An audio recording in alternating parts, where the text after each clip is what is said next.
जय माता दी। जय जय श्री राधे कृष्ण। भगवान श्री कृष्ण इस गीता में जो दूसरा तीसरा अध्याय संपूर्ण हुआ है, ये चौथा अध्याय है।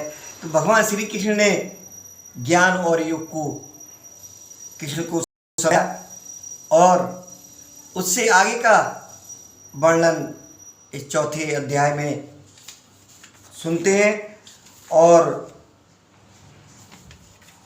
इसके बाद एक बहुत ही अच्छा जीवन के लिए उपयोगी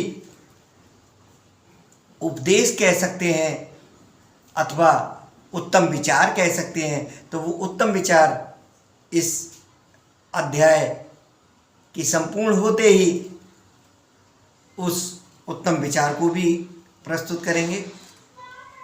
तो भगवान श्री कृष्ण क्या कहते हैं, देखिए ये सारा कुछ जो भगवान श्री कृष्ण ने अर्जुन से कहा और अर्जुन ने सुना, अर्जुन ने फिर सवाल किया, तो अर्जुन यहाँ तक कि सब अपना जो भी अस्त्र शस्त्र अथवा जो उनके धनुष गांडीव वगैरह जो उनके पास में थे वो उन्होंने उठा करके रख दिए थे। जब अपने रिश्तेदारों को देखे, ताऊ को देखा, चाचा को देखा, मामा को देखा, इन सबको जब देखा तो वो निराश हो गए और उनके अंदर जो मोह उत्पन्न हुआ, बोले मुझे ऐसी जीत का क्या लाभ होगा जिसमें मैं अपनों को।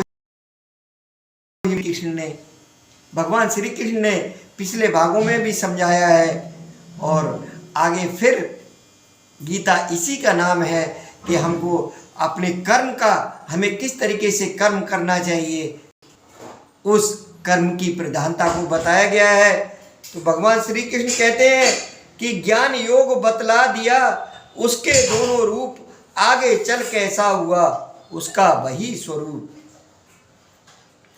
सूरज को ज्ञान योग शिक्षा मैंने ही आदि काल में दी, मनु ने फिर पिता सूर्य से ले, निज सुत नृप इक्ष्वाक को दी। इक्ष्वाक वंश का नाम आपने सुना होगा। तो इस क्षत्रिय नृपो ज्ञानी से मुनि परंपरा में चला योग, मुनि परंपरा में चला योग, कालांतर दुर्बल हाथों से गति ही सारा हुआ योग। अर्जुन ये सारा ज्ञान योग अति रहस्यमयी है, पुरातन है, अति रहस्यमयी पुरातन है। तुम ही हो मित्र भक्त मेरे, वह सुनो ज्ञान जो गोपन है। अब जो ज्ञान गोपनीय है उसके लिए सुनिए। तो इधर संजय जो ये सारा हाल देख करके धृतराष्ट्र को बता रहे हैं, संजय कह रहे हैं कि अर्जुन बोले मैं हुआ भ्रमित, भय का रहस्य ये समझाएं, सूर्य सृष्टि के आदि से है और आप अभी जग में आए।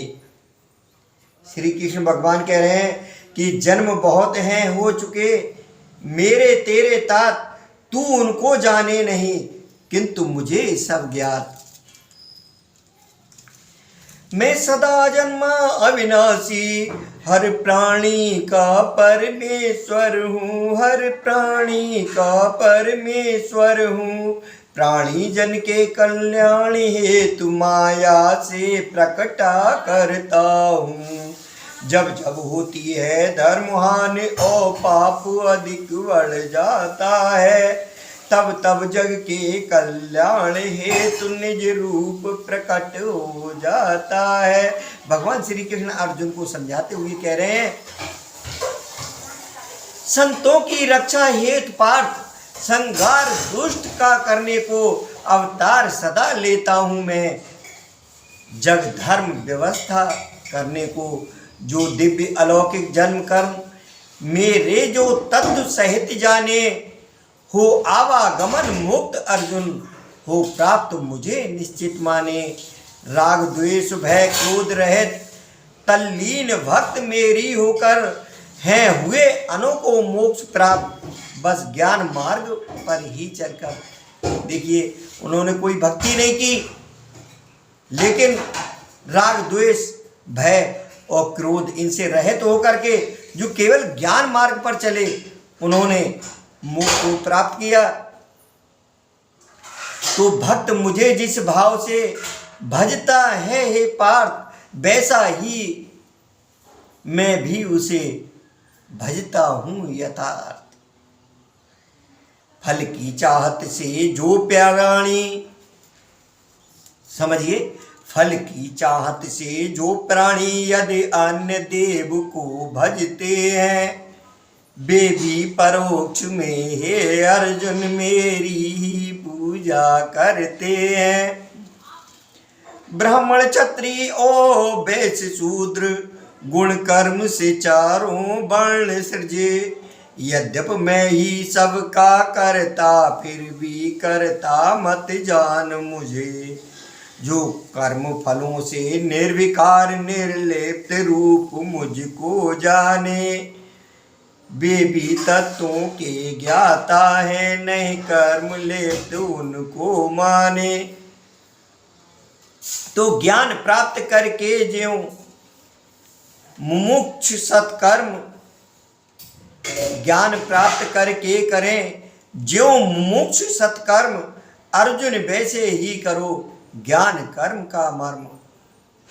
है कर्म अकर्म के गूढ़ अर्थ, ज्ञानी भी मोहित होते हैं, वह कर्म तत्व बतलाता हूं जिससे भवसागर तरते हैं। देखिए, अब उस कर्म तत्व को भगवान श्री कृष्ण बतलाने जा रहे हैं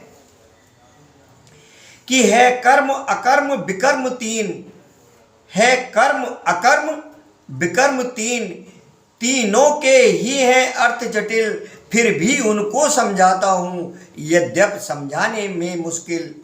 जो कर्म अकर्म समान लखें, जो कर्म अकर्म समान लखें, फल कर्म में त्याग का भाव रखें, वे बुद्धिमान ज्ञानी जन हैं, जो भी यथार्थ का ध्यान रखें।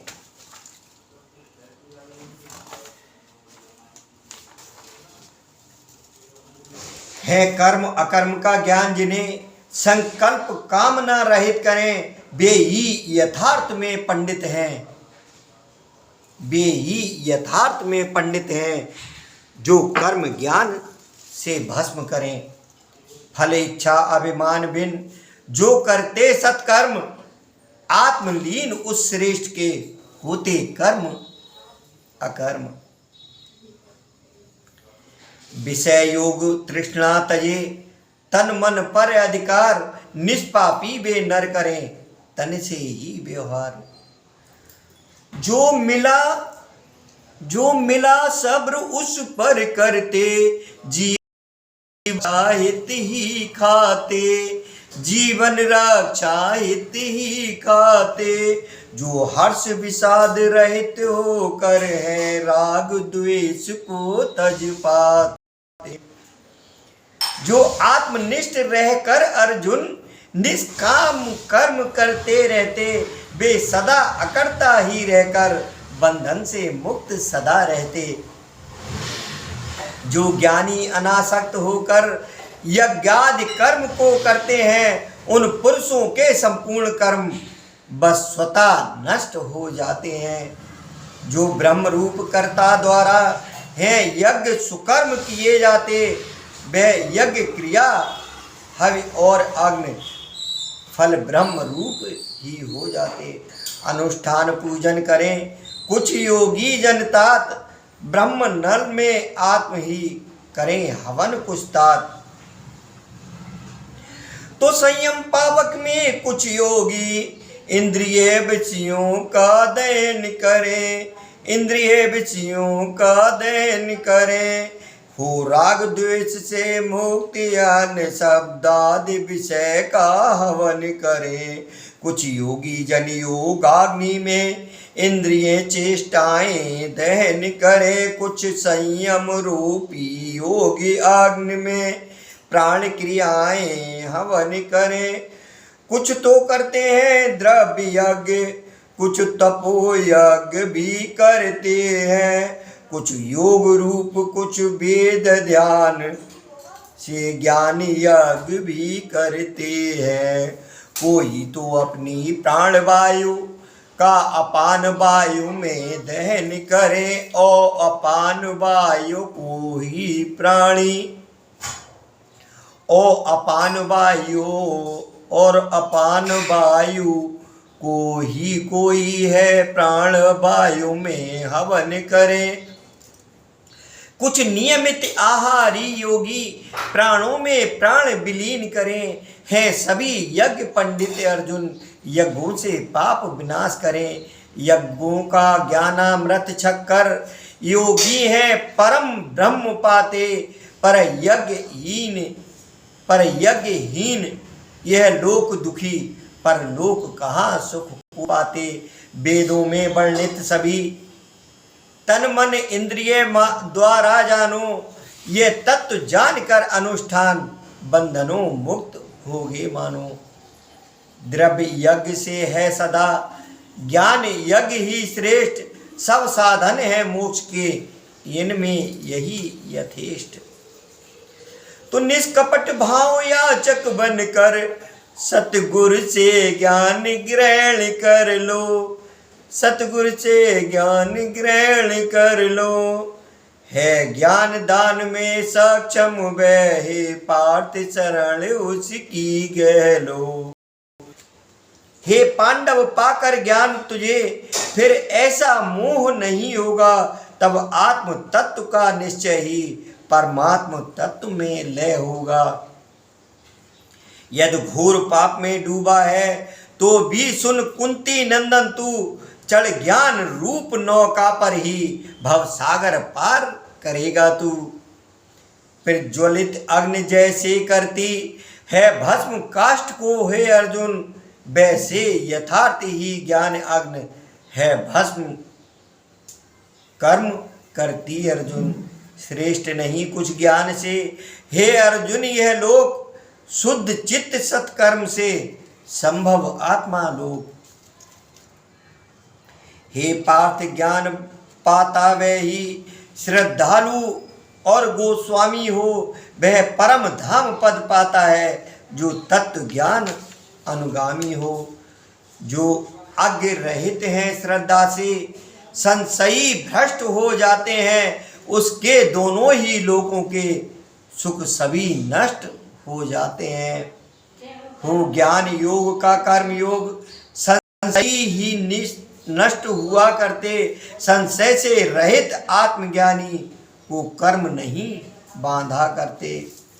तुम तत्व ज्ञान से हे अर्जुन संशय पापी का नाश करो, तुम योग में हो स्थित खुद को रणहित तैयार करो, खुद को रणहित तैयार करो। ये श्लोक 42 और अध्याय 4 का श्लोक 42वें श्लोक का अनुवादित राधेश्याम तर्ज की चौपाई थी। इसके साथ ये अध्याय समाप्त होता है और अंत में एक जो उपदेशक विचार है वह भी सुनते हैं कि मानव का जन्म ही कर्तव्य पालन के लिए होता है। मानव जीवन का अर्थ ही है कर्तव्यों का ईमानदारी से निर्वहन। सुख एवं कर्तव्य पालन अपरिहार्य है। कर्तव्यों के प्रति उदासीनता बरतने से हम कभी भी सुख शांति और चैन से नहीं रह सकते। देखिए कर्तव्य को समझिए, मैं कर्तव्य के ऊपर बाद में कहूँगा, पहले इस को पूरा करते हैं। अतः हमें हर समय कर्तव्य पालन के प्रति सजग और सचेष्ट रहना है। कर्तव्य बोध ही हमें अपने जीवन का लक्ष्य निर्धारित करने में सहायक होता है, साथ ही मंजिल तक पहुंचाता भी है। कर्तव्य कर्म कर्तव्य अथवा कर्तव्य बोध क्या है? देखिए जो हमारे उत्तरदायित्व हैं उनका सही से निर्वाहन करना, उनको सही से पालन करना।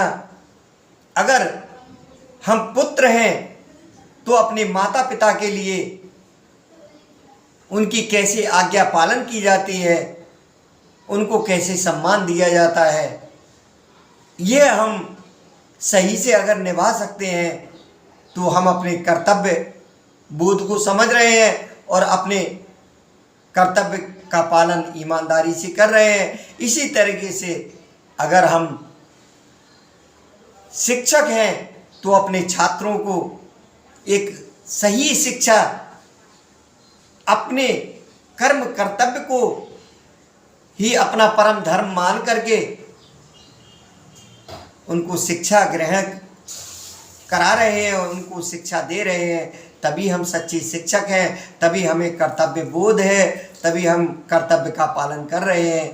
तो कर्तव्य के प्रति सजगता हर जगह अनिवार्य है। अगर आप कहीं ड्यूटी कर रहे हैं, आप कहीं अपना जो भी कर्म कर रहे हैं उसका सही से निर्वहन करना, उसको सही से पालन करना, यही कर्तव्य बोध है और प्रभु की कृपा प्राप्त होती है, क्योंकि कर्म ही धर्म है। एक तरफ गीता में ये कहा गया है, तो गीता हमको एक नई राह देती है, अच्छे मार्ग पर बनने की प्रेरणा देती है। इस गीता के 18वें अध्याय आप सुनने की चेष्टा करना। देखिए 15 से 20 मिनट में एक भाग ये पूरा हो जाता है, एक अध्याय पूरा हो जाता है। इस तरह से हम पूरे 18 अध्याय आपको सुनाएंगे इसी चैनल पर। और इसी के साथ इस भगवत गीता का 4था अध्याय समाप्त होता है। साथ में कर्तव्य बोध, कर्तव्य पालन को हमेशा निभाते रहिए। ईश्वर आपको साहस, शक्ति और ज्ञान प्रदान करें। इन्हीं शुभ मंगल कामनाओं के साथ, और जिस दिन मैं ये 4था अध्याय आपको सुना रहा हूँ, अथवा हम 4था अध्याय प्रस्तुत कर रहे हैं, यह आज नवरात्रि का 4था दिन है।